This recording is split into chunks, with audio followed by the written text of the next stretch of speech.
यहाँ तक शिव महापुराण की कथा कहती है, मान लो आप के घर में छोटा सा शिवलिंग है, आपके घर में छोटा सा शिवलिंग है, उस शिवलिंग को आपने थाली में रख लिया। थाली में रखने के बाद गूंज रहा है आवाज। थाली में रखने के बाद उस थाली में शिवलिंग को रख लिया, आपने उसको स्नान कराया। थाली में भी अगर शिवलिंग रख रहे हो तो उस शिवलिंग का जो दिशा है वो उत्तर की होना चाहिए। भले आप मंदिर में पूरा पश्चिम में बैठे, आपके घर का मंदिर तो पूरा पश्चिम में ही होगा। आपके घर का मंदिर कहाँ होगा? पूरा पश्चिम में। पर शिवलिंग की दिशा कहाँ रखना है? उसकी जलाधारी की दिशा कहाँ रखना है? जम के बोलो जरा। आप मंदिर में पूरा पश्चिम में बैठो, आपके घर के मंदिर में आप पूरा पश्चिम में बैठ के पूजन करो, क्योंकि आपका मंदिर पूरा पश्चिम में होगा। ऐसा कोई घर नहीं जिसके घर के अंदर मंदिर पूरा पश्चिम में नहीं है। आप पूरा पश्चिम में बैठो, पर शिवलिंग को थाली में भी रखो तो उसकी जलाधारी उत्तर की होना चाहिए।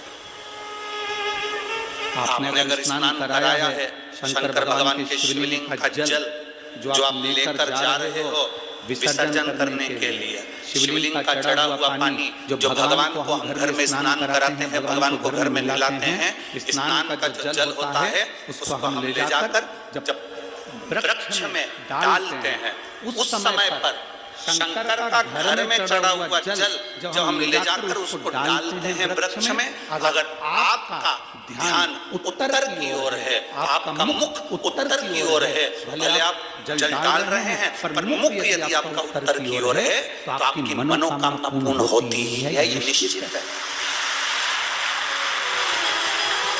शिव जी का चढ़ा हुआ जल भले हमने अपने घर में स्नान कराया, भले हमने अपने घर में नहलाया, शिवलिंग को अपने घर में स्नान कराया, पर उसका जो जल नहलाने के बाद सब भगवान जब नहा लिए, अपने शिव जी को नहला लिया, वो जल रखा है, पूजन अर्चना सब हो गई, बाद में आप पूजन पे से उठे, वो जल को लेकर गए, आपने जो विसर्जन किया उस जल को आपने पेड़ पौधे में डाला, वो जल उत्तर, भले आपका वृक्ष कहीं पर भी हो पर आपका मुख उत्तर का है और आप उस जल को शंकर के चढ़े हुए जल को आप पेड़ पौधे में डाल रहे हैं, मतलब आपकी राहें खुल जाएगी और मंजिल तक आप पहुंचोगे जरूर। ये निश्चित।